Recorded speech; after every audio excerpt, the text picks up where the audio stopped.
In 89 years of Los Angeles Dodgers history, no team had ever lost 4 straight games, each by 4 or more runs. Not the great teams of the 1950s, not the championship clubs of the 1980s, not even the back-to-back World Series champions of 2023 and 2024. Until now, on Tuesday night at Dodger Stadium, the San Francisco Giants walked into Los Angeles and walked out with a 6-2 victory. That made it 4 consecutive losses, all by at least 4 runs, matching a franchise record that had not been touched since 1936, when this team was still called the Brooklyn Dodgers. The Dodgers entered this season as one of the most talented rosters ever assembled, a rotation headlined by Yoshinobu Yamamoto, a lineup featuring Shohei Ohtani and Mookie Betts, back-to-back World Series rings, and yet here they are in territory this organization has not visited in 90 years.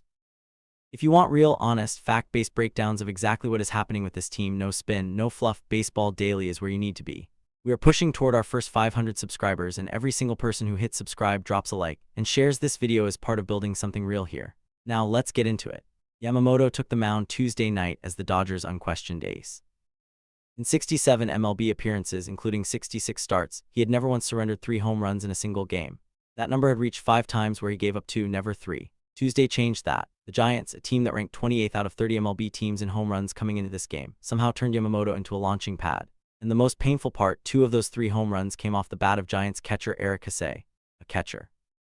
On a team that does not hit for power, Hosey made Yamamoto look vulnerable in a way no hitter had managed across his entire MLB career. To be fair to Yamamoto, the underlying numbers were not catastrophic. He struck out 8 batters, walked nobody, and was sitting at just 84 pitches through 6 innings. The pure stuff was still there, but 3 2-out solo shots were enough to put the Dodgers in a hole they never climbed out of. Then came the 7th inning and things completely fell apart. Yamamoto came back out and was immediately greeted with a double and a single. He exited with 2 runners on base. Blake Treinen entered in relief, and what followed was a sequence that summed up the entire evening. A popped-up bunt that Freddie Freeman could not field cleanly allowed a run to score. Yoshinobu Yamamoto then doubled home 2 more. Just like that, the game was gone. But the pitching was not even the most frustrating part of Tuesday night. The offense was. The Dodgers have now been held to 3 runs or fewer in 10 of their last 13 games, including each of the last 5 in a row. Against the Giants on Tuesday, they loaded the bases with 1 out in the first inning and scored just 1 run. Will Smith crushed a ball to the right field wall, and Yoshinobu Yamamoto robbed him with an outstanding catch. Then in the 8th inning, the Dodgers loaded the bases again with 1 out and got absolutely nothing. A strikeout looking, a fly-out, game over. Here's the detail that makes this offensive failure nearly impossible to explain. The Dodgers produced 2 runs and 3 hits in 5 2/3 innings against Adrian Hauser, a pitcher ranked 121st in ERA among 132 qualifying pitchers. Opposing hitters were batting .298 against Hauser coming into Tuesday.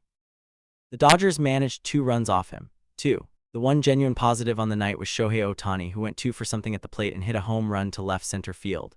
It was his first home run since April 26, with 52 plate appearances in between. It was a reminder of what he is capable of, but it came in a losing effort, which tells you everything about where this offense is right now. And about Ohtani, Dave Roberts dropped significant news before and after Tuesday's game.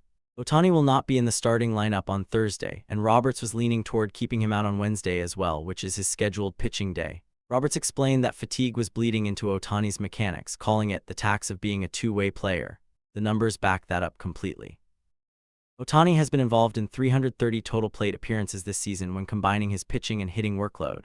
That figure is 36% more than the next highest total in all of baseball. No other player in the sport is carrying anything close to that volume. Resting him is the correct baseball decision, but losing your best player during a 4-game losing streak is not a situation any team wants to be in. Dave Roberts addressed the media and did not hide behind comfortable language. He said plainly that the team is not performing up to expectations. That is an accurate statement. 4 straight losses, all by at least 4 runs, a franchise record untouched since 1936, an offense that cannot score against one of the worst pitchers in the league by ERA. This is a real problem, and it needs real solutions, not acknowledgement alone. Now here's where the news takes a different direction, because while the losses were piling up on the field, the front office made a roster move that directly affects what this team looks like going forward. With Mookie Betts returning from the injured list, the Dodgers had to make a roster decision. 3 infielders were in the conversation: Alex Freeland, Hyun-Il Kim, and Santiago Espinal, and only so many spots were available. The decision: Freeland was optioned to AAA Oklahoma City. Kim stays, Espinal stays. Betts comes back. Freeland deserves credit before anything else is said. He beat out Kim for the final roster spot in spring training. He earned his place on the opening day roster at 24 years old. While Tommy Edman and Kike Hernandez were both on the injured list, Freeland was getting legitimate everyday reps at second base. The organization gave him a real opportunity and he competed. Optioning him is tough, and that should be acknowledged. But Hyun-Il Kim made the decision straightforward. In 29 games, Kim hit .289 with an OPS of .748, 8 RBI, 5 stolen bases, and above-average defense at shortstop. Roberts described him in direct terms. "It seems like every time he gets out there, he does something to help us win." Beyond the raw numbers, the area of growth that stood out most to Roberts was Kim's plate discipline. Roberts specifically pointed to how Kim used to be vulnerable to pitches up in the zone and breaking balls down in the dirt, and how he has done a much better job identifying and laying off those pitches in 2025. That is not a natural adjustment. That is an off-season of deliberate, focused work to eliminate a known weakness. That is a professional approach. As for Espinal, his role on the roster is entirely different. He is the 26th man, a right-handed bat off the bench who does not need consistent everyday at-bats to stay sharp and ready. He was never truly in direct competition with Kim for a starting role. The real decision was always Kim versus Freeland, and just as it was in spring training, it came down to performance. This time, Kim won the competition.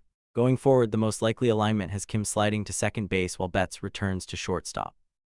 There's also the possibility that Kim sees time at short while the team manages Betts back carefully after his time on the injured list.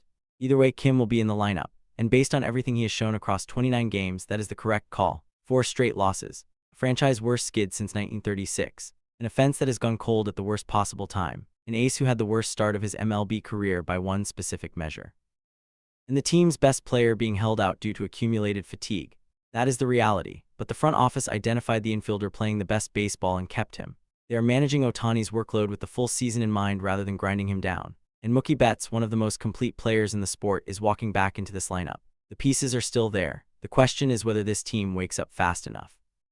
If you follow baseball and want breakdowns that stick to the facts, no filler, no fluff, subscribe to Baseball Daily and share this video with someone who bleeds Dodger Blue. We are working toward 500 subscribers, and every share gets us closer. Drop a comment below. Do you trust this Dodgers offense to turn it around, or is this losing streak deeper than a hot streak can fix? Share this video with a Dodgers fan and let them weigh in too. If you enjoy real baseball content and breakdowns like this, you'll like what's coming next.